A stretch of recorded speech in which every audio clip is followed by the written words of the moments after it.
friends, my name is Kritzy and I am an international boudoir photographer. If you're new to my channel, thanks for stopping in. I hope that you will click the subscribe button down below and also follow me on Instagram so you can totally mess that up. Okay. Sorry about that. I got ahead of myself. But anyway, today I am going to talk about contracts. So everybody needs a contract. So let's get into it. Let's go. You do things to me that I just can't describe. The way you say my name just makes me tremble deep inside. I wanna feel your touch and get enough of your... Okay guys, so let's talk about contracts.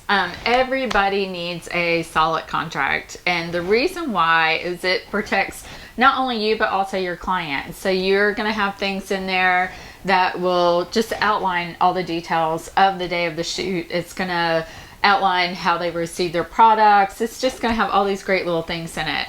But I actually want to talk about some other things that you can do, not just in the contract, but also studio policy, or if you don't shoot in a studio, you can just say it's your company policy. So we're going to go into that as well. But first I wanted to recommend a couple of places that you can find a solid boudoir contract. A lot of people try to make these things themselves, and trust me, you don't want to do that. Or you can, but if you do, you definitely need to take it to a lawyer and have them look it over and make adjustments.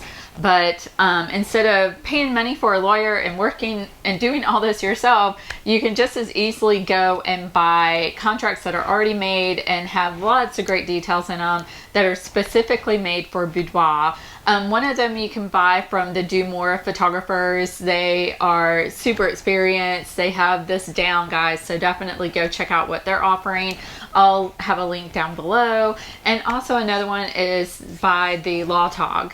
I'll also link to that as well, so you can check that out. They're both different prices, so you can see which one best fits you. They also detail what's included, and you can see what works for you the best. And you can also shop around for other stuff too. So anyway, let me talk about some of the details that I feel like should definitely be included. And if you do buy a contract and it's not included, you can always add things in, have it looked at by a lawyer, you know, to see if it fits. And if it's something that you feel like doesn't fit in there, you can always include that as part of your studio policy or company policy, and then that's just like something that you have that you can send your clients. And this is something that I do. I send my clients basically a getting ready guide. So in my guide, it talks about, you know, all the details and what I expect from them and what they should expect from me. So let's talk about some things. Definitely make sure you get a retainer. This is super important, just because so many people will book a session and then not show up. They have no reason to show up if they didn't pay a retainer, and you're blocking that day off just for them. So make sure you get a retainer, and what you want to charge for that is totally up to you. Some people charge 1/3, some people charge half. There's even some people that charge the full amount up front, and that is completely up to you what you decide you want. You can do a percentage, you can do any way that you feel is best that works for your company. When I first started in photography a long time ago, I just charged a small percentage for a retainer, because it helped me be able to make sure that those clients would show up. So, and then if they don't show up, then they lose the retainer. And everybody does this differently because, you know, everybody's different. So for me, if they do not show up, they pay the retainer. And even if they cancel a week before, 2 weeks before, a month before, whenever, unfortunately, they do not get the retainer back, because I've blocked that date off for them. And once I block that date off, I cannot book anything else for that spot. So that's why they lose the retainer. The retainer is to hold their spot. So I convey that in my contract, and I also convey that on my website, so everywhere they see that the retainer is non-refundable. And it states it on the contract where they're going to sign, so they know that once they pay the retainer, they don't get it back if they change their mind or if something comes up and they can't make it. And there has been situations that where somebody was ill or they had to have emergency surgery or something happened that they had to reschedule. And I try to be lenient in cases like that. Definitely I want proof because you never know, somebody can tell you whatever they want to, but I definitely want to know for sure that they really, had something happen, which kind of sounds mean, but it's not mean because you're running a business and you need to make money. So you can't just throw money back at people if they say, oh, I don't want to do a shoot now. So anyway, so let's move on to the next thing. We talked about non-refundable, and then you can decide what you set your cancellation fee at as well. So I have 14 days. So basically they pay the retainer, and then if they cancel within 14 days of their shoot, so say they cancel a week before their shoot, then they actually owe the full amount for the shoot. So I charge in collection. So I have a package that they pre-book. And so if they don't show up or they cancel 14 days before their shoot, then they owe that full balance.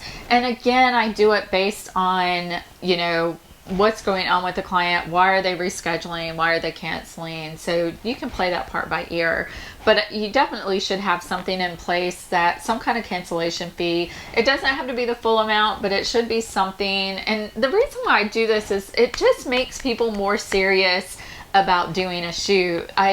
It's just so frustrating when you book everything, you book the location, you book hair and makeup. If you don't have a studio, I don't shoot in studio anymore. I did for a long time. It just wasn't my thing. I prefer to shoot on location. So I book locations every time for my shoots. I also travel a lot because I'm a destination photographer. So if I book something and then a client doesn't show, then I've lost money. So that's why I charge them a cancellation fee. So let's see. And then also having in your contract about client privacy. And I'm pretty sure most contracts have this, but if not, that's definitely something that you want to add. And you can also include this just in your website and talk about what you like to keep private and, all the things that you're going to do with that. So for me, I keep all of my clients' images completely private unless they sign a model release. They actually have to sign it and send it back to me. I do not accept if they say via email, you can share all my images, or if they text me and say, you can share all my images, they have to sign a written release. And the reason why I do that is it protects me. I can have an email, but who knows, what if I lose the email? Once they sign that release, I put it in their file, basically with all their other information, just so I have it handy all the time. Something else that you want to talk about in your contract or even with your policy is how long you're going to keep the photos on file. So, and how you're going to store them, how they're going to be displayed or shown to the client. You can include that in there just because that's helpful information, especially if down the road the client says, well, you promised me this. You can refer back to the contract and say, well, it's all in here in detail. So, and then also payment deadline. Gosh, this is so important. I've heard so many stories of people saying that they never got their final payment from their clients. So definitely they do not get any products until they're paid in full. At least that's my policy. I do not give clients anything until they're paid in full. And actually when they pick a collection, if they haven't paid for their collection, I don't even show them the images until they're paid. Because I feel like that's a big part of the product that they're getting, is getting to see the images. So they need to be paid in full. Any add-ons, they don't get the add-ons until they're paid in full as well. So if they do a book upgrade, they don't get their book until it's paid in full. So it's just a better way to do business, and that way you know that you have your money and you're not having to take somebody to small claims court because they never paid you what they owed you. So, and they already got their product. So definitely make sure that you get paid up front. Have these terms in your contract. Definitely, figure out like when you're going to get paid, whether you do IPS or collections. Either way, you definitely want to make sure that you get paid up front. If you do IPS, you definitely want to consider having a reviewing fee. And this means that you set up whether you do same day IPS or if you schedule out IPS later for them to come in. And for those of you that don't know what IPS means, it means in-person sales. So that means that you have your client come in, sit down beside you, and you show them the images and sell to them in person. I personally don't do this just because it's just not my thing. One of the reasons why is because I'm a destination photographer, so it's just harder for me to do. I know some people would say, well, why don't you do Zoom? Well, that's also just not my jam. Like I work my way, and I am very happy with how things work for me. So I do collections, and those work really great. So I just don't do in-person sales. So, but a lot of people do, and that's totally fine. I think in-person sales it's great for a lot of people. It's just not for me. So that's another thing too. You just have to decide what works for you. Like, what is it that you want to do? Like, do you have anxiety when you have to sit down and meet with people and try to sell with them? Then collections would probably work great for you. So, and not saying I don't feel like I have anxiety when I sit down with clients. Like, I love my clients. It's just that it's a lot of time, a lot of extra time that you spend with them. And I just rather have the process of selling them up front, and then they also get to choose what they want. And I feel more comfortable with that. Like, I like that they can go through all the different descriptions and decide on what they want at that time. So, but you can always do it after an IPS. You should also include retouching guidelines in your contract. So this is something so important. Definitely having this outlines like what you offer as far as retouching. There's some photographers that don't offer any retouching, and that's totally fine. You can list that in there. If you offer basic retouching, or if you offer extended retouching for an additional cost, you can list that in there. Just be very specific, because if you're not, then you're always open to them coming back and saying, well, you didn't retouch my images the way that I want them retouched. So you need to be specific about what you offer in that area, because it really is kind of a gray area if you just say, I offer retouching.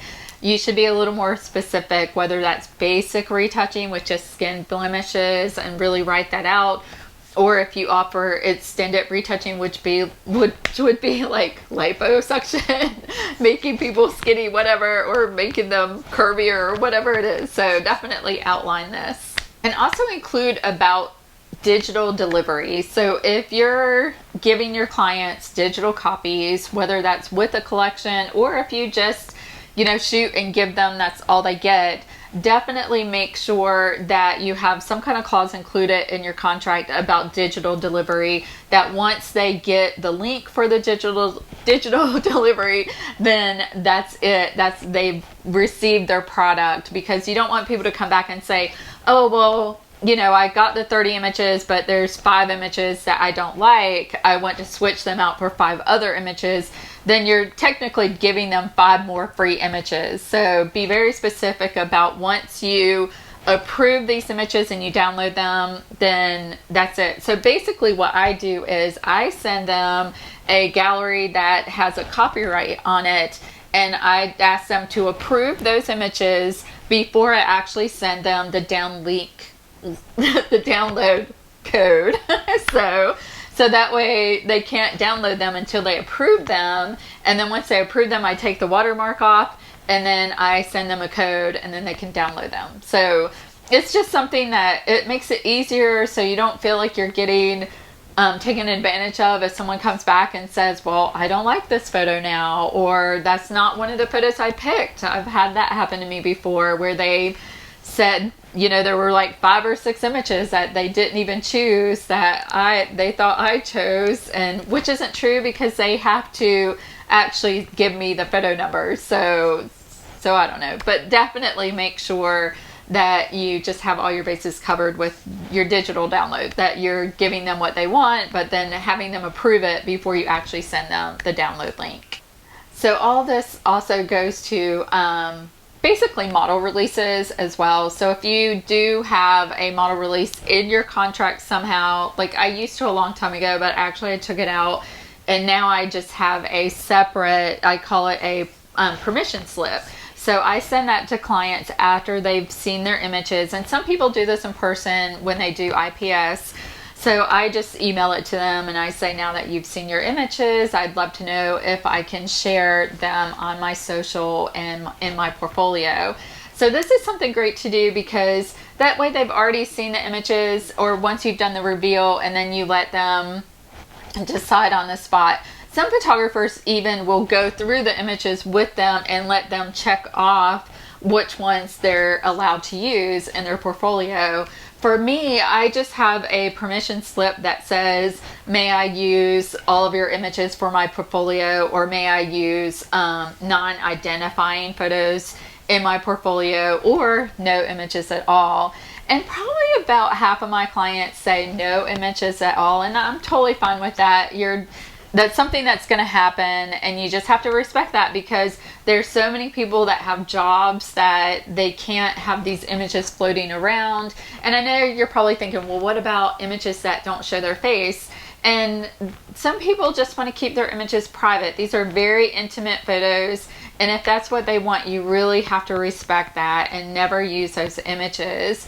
And it's just part of being a boudoir photographer. So just keep that in mind, that there's going to be clients that you cannot share their images. And if you have this and you're like, oh, well, what do I do about portfolio images? Well, then this is when you do model calls, or you ask friends to shoot with you in exchange for a model release. The model calls basically can still be clients, but they're just getting a discounted rate because they're allowing you to use their images in your portfolio and on your social media. But also be very specific about where you're using these photos, because some people might be okay that you're using them on your website, but they're not going to be okay that you're using them on Facebook or Instagram. So also make sure that you ask them about these places as well. Some people might be like, oh yeah, you can use them on your website, but please don't use them on social, just because they're afraid that more people might see them. Thanks so much for stopping in to watch this video today. If you liked what you saw, please hit the subscribe button down below and the little bell to get notifications for my next videos. I post about once a week, so I'd love to see you back here again. If you have any comments or anything that you want to see in the future, please drop those below too. I'd love to hear from you. And I would also love if you follow me on Instagram. So thanks guys for stopping in. Bye.